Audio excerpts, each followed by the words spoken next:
Hola a todos y bienvenidos a una nueva edición de Mostalk. Hoy vamos a hablar de un tema muy relevante que puede interesar a la mayoría de las empresas. ¿Cuál es la personalidad de su organización? Descubrirlo y tomar conciencia de ello es muy relevante para poder influir en los empleados y realmente conseguir motivarles y movilizarles cuando se presenten cambios en la compañía. Para hablar de todo esto, contamos con Emma Barte, psicóloga especialista en la evaluación de la personalidad y la modificación conductual, fundadora de Único, unidad de psicodiagnóstico, y especialista en neuroliderazgo. Hola Emma, ¿qué tal? Hola Cristina. ¿Cómo estás? Muy bien, gracias. ¿Sí? Gracias por contar conmigo. No, antes de nada, muchísimas gracias por estar hoy con nosotros en el Mostalk y déjame decirte que me parece fascinante que hoy podamos hablar de la psicología aplicada en las organizaciones y que podamos hacerlo contigo. Está muy bien, encantada. Genial. En primer lugar, nos gustaría que nos contaras como experta en este tema, ¿puede la evaluación de la personalidad modificar las conductas?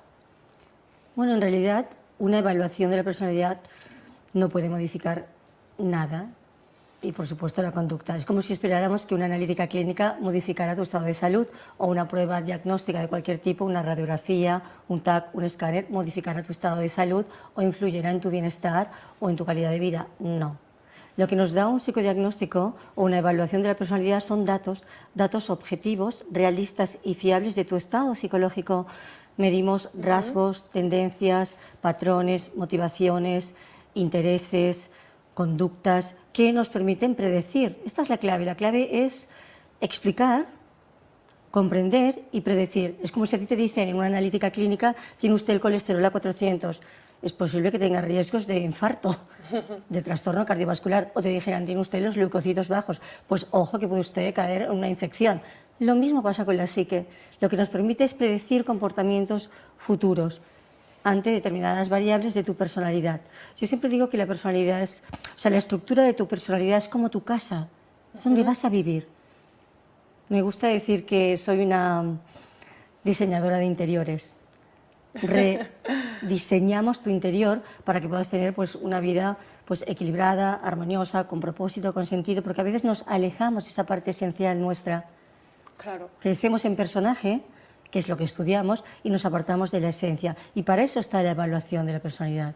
Entonces entiendo que ese primer autoconocimiento es como ese primer punto de partida, ¿no? Para poder empezar y luego, pues quizás sí que modificar esa conducta o llevarla hacia La evaluación nos permite lugar. todo, desde identificar cuál es tu estado psicológico hasta distinguir aquellas o identificar aquellas variables que a lo mejor sí necesitas cambiar, mejorar, transformar para que tú estés en este estado de equilibrio. Fíjate que la palabra enfermedad viene de enfermitas, que significa pérdida de equilibrio. Y el equilibrio lo puede perder el cuerpo, la mente, la organización, la familia, la empresa, la sociedad. Claro, justo ahora que comentabas el tema de la organización, hablábamos de tema más personal, ¿no? De como individuo tú, pero si lo trasladamos al ámbito de la organización, ¿cómo podríamos trasladarlo de esta manera? En realidad es lo mismo, porque una organización no es más que una estructura social constituida por individuos. Entonces, esa suma de individuos, ese conjunto de individuos, ya constituyen un sistema único que tiene su propia personalidad, tiene sus propios rasgos, sus propios patrones, sus propias tendencias, intereses, motivaciones. Lo mismo como sistema único. Inclusive tiene sus propias patologías. Ostras. O sea, puede haber una organización esquizo. Es una organización que ya ha perdido contacto con la realidad, que distorsiona la realidad, que generaliza, que omite, que niega. Una organización paranoide es una organización que se centra en la sospecha, en la continua vigilancia. Una organización depresiva es una organización que ha perdido la motivación, apática, que no se mueve, que le falta, triste. Una organización histriónica, pues son estas organizaciones que van a salto de mata, impulsivas, tremendamente dramáticas, emocionales. O una organización compulsiva que es rigidez, dureza, jerarquías, orden. Lo mismo que encontramos en una persona lo encontramos en una organización. Entonces entiendo que para poder saber qué personalidad tiene tu empresa o tu organización, ¿qué es lo que debemos hacer? ¿Evaluar primero a las personas que trabajan en ella? Debería ser así, de alguna manera. Creo que no estamos preparados todavía para hacer esto, pero sí, fíjate que se hacen continuamente chequeos, no se hacen chequeos de cuerpo, chequeos médicos en la organización, pues imagínate lo mismo. Claro. En qué están entrenando tus trabajadores, ¿no? Las personas, los empleados de esta organización. Y yo creo que el CEO es como el psicólogo de cabecera. Debería ser el psicólogo de cabecera. Totalmente, y la verdad que me parece súper interesante que las empresas puedan tener, ¿no? Que las organizaciones puedan tener esa personalidad que al final tiene todo el sentido del mundo, ¿no? Como somos configurando esa organización, somos los que le damos esa personalidad, ¿no? Quizás Bueno, hay a esas consecuencias organizaciones. serias. Si no se cuida la psique, puede haber consecuencias serias. Piensa que una organización está constituida por tres o tiene tres dimensiones claras, que es la dimensión impersonal. La dimensión impersonal tiene que ver con la parte pues, operativa, resultados, metas, misión, producto. Pero luego está la parte personal, ¿quién soy yo en la organización? Esta organización me permite realizarme como persona en cualquier ámbito, no valoramos las jerarquías.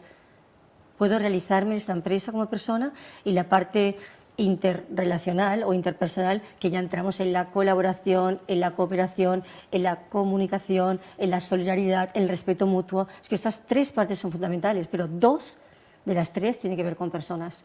Claro. Muy bien, y entonces, cambiando un poquito de tercio, muchas veces nos encontramos que cuando una organización está iniciando un proceso de transformación, un proceso de cambio, y este proceso lo quiere comunicar a sus empleados, nos encontramos como mucha resistencia, ¿no? Como algunas barreras a la hora de que ellos se sientan cómodos y a gustos con este cambio. Y realmente, si nos paramos a pensar cómo somos nosotros de manera individual, en general también nos suele costar enfrentarnos a esos cambios. ¿Por qué crees que somos reticentes a cambios en nuestra vida en general? Yo no diría que la persona es resistente al cambio. Lo que es resistente al cambio es el cerebro. Al cerebro no le interesa que tú innoves, transformes, no le interesa nada, le interesa lo conocido. O sea, al cerebro solo le interesa que tú repitas el patrón que has incluido en tu subconsciente, y quiere eso, para bien o para mal, no distingue esto. Entonces, realmente el que se resiste al cambio es el cerebro, tu sistema nervioso, el subconsciente. Y dirigido a las personas diría que lo que realmente nos da miedo quizás no sea lo desconocido, sino dejar lo conocido. Yo creo que lo que nos da francamente miedo es dejar o abandonar aquello que conocemos. Esto es lo que da miedo, soltar lo que conocemos, no tanto lo desconocido. Y ahí va a depender un poco de la capacidad de convicción que puedas ofrecerle a estas personas, de la visión clara, de esa visión que tenemos, a dónde queremos llegar, que la sienta, la sensación sentida. Justo lo que estabas comentando ahora, como tú bien dices, ¿no? Nuestro cerebro es el que no nos permite quizás o no nos da ese empujón para que abracemos el cambio, pero desde las organizaciones, ¿qué podemos hacer? ¿Cómo podemos impulsar, motivar, lograr que estos empleados se comprometan con los cambios que se producen en las organizaciones? Yo creo que aquí la palabra clave es, bueno, hay cambio, hay conciencia, hay compromiso. Me planteas estos tres conceptos en una misma pregunta, y me focalizaría en el compromiso. ¿Qué significa comprometernos? El compromiso no es ninguna obligación, no es ningún deber, no es ningún tengo que. El compromiso es un valor que nace de la persona. Es el valor de comprometerte, te doy mi palabra, es una promesa. Por lo tanto, no es una obligación. Nos comprometemos a un propósito mayor que nuestras necesidades egoístas. Y para comprometernos tenemos que ser tremendamente serios y honestos, porque a veces no somos tremendamente serios y honestos. Pedimos compromiso o exigimos compromiso y no hay una seriedad y una honestidad que realmente nos haga decir la verdad. O sea, podemos comprometernos a dónde, hacia dónde vamos, por qué. Vuelvo a lo mismo, esa visión. Tenemos la visión, las habilidades para hacerlo, los recursos para hacerlo, los incentivos para hacerlo, el plan. Porque si no hay todo esto, al final hay confusión, hay ansiedad, hay frustración. Normalmente asociamos el compromiso con el esfuerzo, ¿no? Esa cultura del esfuerzo en el que nos movemos últimamente en las organizaciones. ¿Qué opinas de ello? No asociaría el compromiso al esfuerzo. El esfuerzo está asociado, o el cerebro, nuestra parte subconsciente, ¿a qué asocia el esfuerzo? Porque no nos damos cuenta que detrás hay un software que entiende lo que tú estás pensando. Entonces, si tú estás en la cultura del esfuerzo, el cerebro, ¿cómo lo recibe? Como cansancio, pesado, agotador, y en realidad al final el esfuerzo va a ralentizar el proceso y va a producir un doble agotamiento. Lo estamos viendo. O sea, muchas depresiones, me sabe mal decirlo, pero suicidios han sido provocados por un exceso de esfuerzo, el síndrome del burnout. El compromiso es una promesa, sin más, tiene que ver con tu palabra, ni con esfuerzo, ni con obligaciones, ni nada. Si le pones esfuerzo, se va a ralentizar y al final no saldrá bien. No saldrá bien. Habrá unas consecuencias colaterales graves, posiblemente. Puedes poner disciplina si quieres, pero no lo asociaría a esfuerzo. Venga, vamos a esforzarnos, porque el cerebro, que las palabras crean realidades, los pensamientos crean realidades. Entonces, si tú ya lo vives como esfuerzo, tengo que hacer el esfuerzo, el cerebro ¿qué capta? ¿Qué capta? Esto va a ser cansado, esto va a ser pesado, esto va a ser agotador y eso va a mermar tus capacidades, que vas a funcionar a menor esfuerzo, en realidad, al final. Entonces, la cultura del esfuerzo entiendo que no la validas. No, eso no quiere decir que tengamos que hacer así y no hacer nada. Creo más quizás en la cultura de la disciplina, creo más en la cultura de la ilusión, porque la palabra esfuerzo es que ya lo fuerzo, lo estoy forzando. Ya, la misma palabra ya es que te puede crear un cansancio interno, ya solo diciéndola. Las cosas tienen que fluir y fluyen desde lo que hemos dicho, desde la convicción. Cuando tú tienes esa convicción de la que hablamos, va solo, no hace falta que te esfuerces, va solo. Ese es el destino, va solo, con tu ilusión, con tu imaginación, con tu creatividad. No necesitas esforzarte, necesitas sentirlo. Entonces, movilizar a las personas es cuestión de emoción o de razón. Las dos cosas están implicadas. Está implicada la emoción y está implicada la idea, la razón, el pensamiento. De hecho, una emoción es un pensamiento que se ha convertido en química. Es un pensamiento que se ha convertido en química.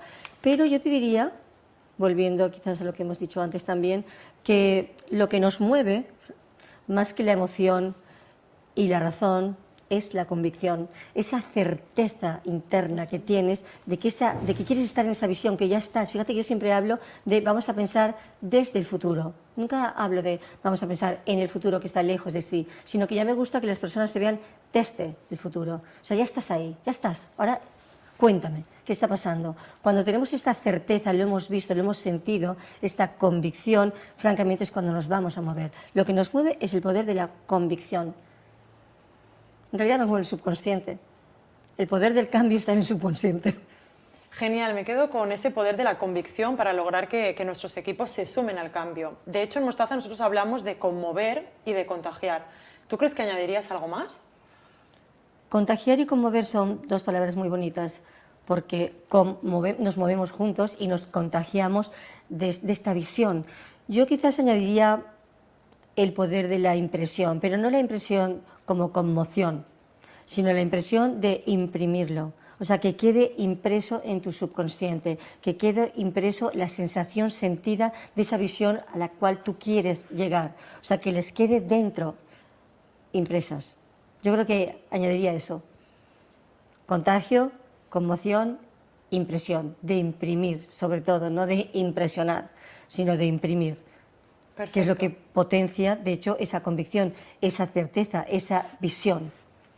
Muy bien. De hecho, empezábamos el programa hablando de esas personalidades que pueden tener las organizaciones y también de las barreras que quizás encontramos a la hora de generar ese cambio, ¿no? Y de que los empleados lo vean como propio. Para recoger estas dos cosas, querría preguntarte cuál es la personalidad idónea que debería tener una compañía, una organización, para que el cambio realmente sea un éxito, ¿no? Para impulsar su transformación y llevarla hacia otro nivel. Fíjate que ahí otra vez conectamos con la realidad, que es lo mismo, organización como sistema único o individuo. ¿Qué pediríamos a una persona que esté predispuesta al cambio? Pues ¿qué le pedimos a una organización que esté predispuesta al cambio? Pues estabilidad, apertura, flexibilidad, que sea plástica, original, creativa, sentido del humor. O sea, que se abra, una mente abierta, ágil, fluida, plástica, ¿no? Decimos que el cerebro es neuroplástico, pues el cerebro de la organización es neuroplástico. Podemos crear la personalidad que tú quieras, siempre para construir, desde los valores universales a los que siempre hago referencia, que es la verdad y la bondad y la belleza. O sea, imprimimos en tu subconsciente un proyecto maravilloso, siempre basado en esto, porque podemos ser altamente manipuladores. En el fondo se trata de sacar lo mejor de la organización, la excelencia, pero no la excelencia desde la obligación, desde el deber, desde tengo que ser excelente, desde la nota, desde la calificación, no, desde lo cualitativo, la calidad del ser humano, la máxima expresión. ¿Y las organizaciones que quizás no se identifican con estos valores o que no tienen esta personalidad con estos rasgos que tú estás comentando, qué pueden hacer? ¿Cómo pueden impulsar este cambio? Pues aquí estamos, todos los profesionales de la psicología, dispuestos a diseñar sus interiores. Perfecto. Genial, pues la verdad es que nos quedamos con estos consejos que nos has dado a lo largo de todo el programa. Creo que han sido muy reveladores y muchísimas gracias, Emma, por haber estado hoy con nosotros en el Mostalk. Gracias a vosotros y por vuestra creatividad, la verdad. Muchas gracias a todos. Nos vemos en el próximo Mostalk.